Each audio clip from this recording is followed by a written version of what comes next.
So from your remarkable book, I mean, one key points and really hard lessons to learn for women in the world is really how men behave badly. So could you just tell us the story, summarize your adventure in this man worlds and the misogynistic nature or misogynistic experience that you experienced throughout your aviator journey? Well, one of the big motivators of doing these flights was to follow the female pioneers of the late 1920s and 30s. And there were a couple that were very prominent. Firstly, Lady Mary Heath's flight up Africa in 1928, the first person to fly solo from Cape Town back to England. And then in 1930, Amy Johnson's remarkable flight. She was the first woman to fly solo from England to Australia. She was trying to break the world record. Now, what was interesting to me were these remarkable women in the interwar period, what was known as the golden age of aviation, where the burgeoning airlines after World War I, the development of the early air routes, and how these women really stepped into the frame to, they wanted to be commercial pilots. They had no opportunity to do that, in spite of the fact that in Britain alone, some 30,000 women were employed by the Royal Air Force, engineering and building aircraft and working, behind the scenes with all that. Not one of them had a job in civil aviation after World War I. So very early on in the industry, a military culture was established, which of course was a very male culture. It was very hierarchical and it excluded women. So these handful of women in that interwar period who really went on to define an era, and it was only a short period between the wars, but they were trying to prove that women could do these things. They were trying to popularize flying. They felt it was a wonderful opportunity to women, but they were effectively barred. Now, apart from, again, in World War II, we had, of course, the Air Transport Auxiliary, where women, in fact, were flying Spitfires and bombers, the Wasps in America, the ATA in Britain. But it was only a very brief era, and there was huge opposition, huge political opposition to it. So once again, after the war, women again disappear from aviation. And even when I was at school, I had no opportunity to join the Air Cadets. I couldn't do navigation. Women were not accepted into the military. It never even occurred to me to try and have a career in aviation. I couldn't afford to fly. At this point, my parents had a pizza restaurant in a northern farming town in England.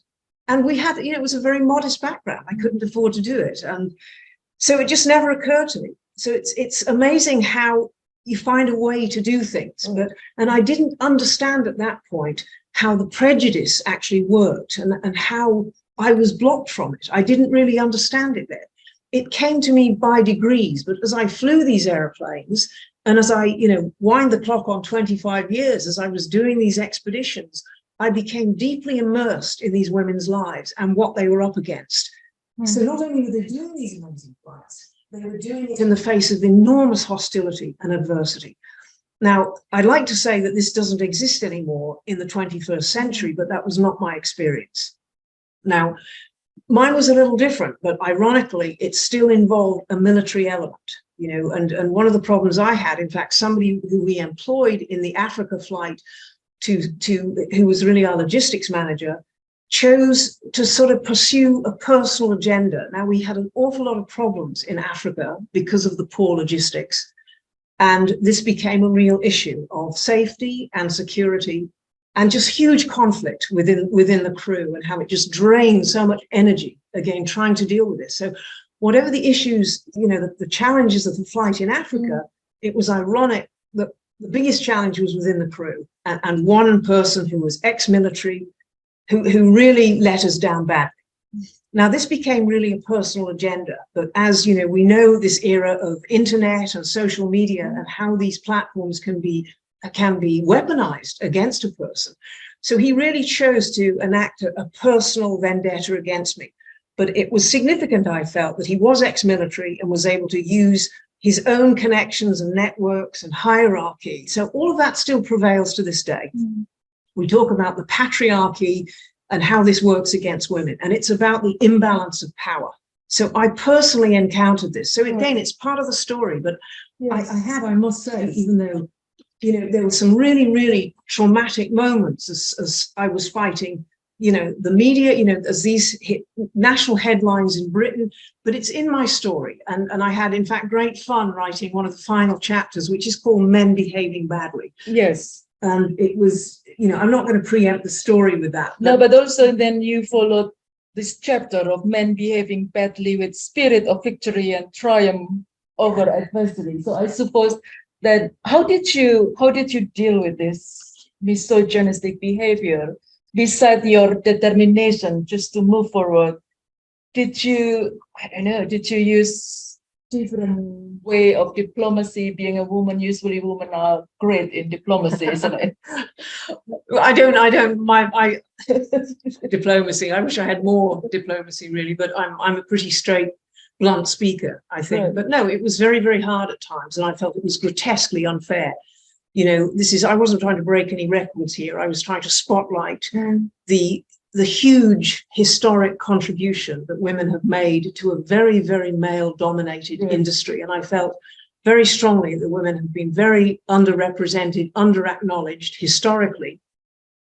And, these weren't just flights, as well as I was trying to really use the example in history of remarkable courage, remarkable determination against the odds.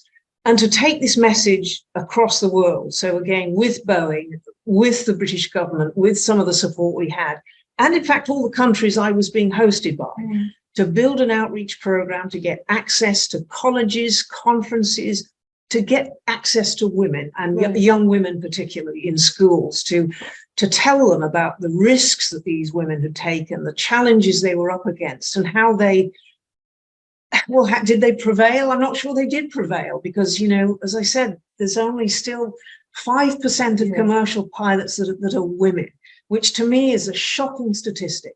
It really is. In this day and age, in 2023, we are still massively underrepresented in this industry. And I think that still reflects the fact that there's an awful lot of misogyny in the industry. There's an awful lot of lip service to say, we encourage diversity, we encourage women, but the statistics do not bear that out. Right.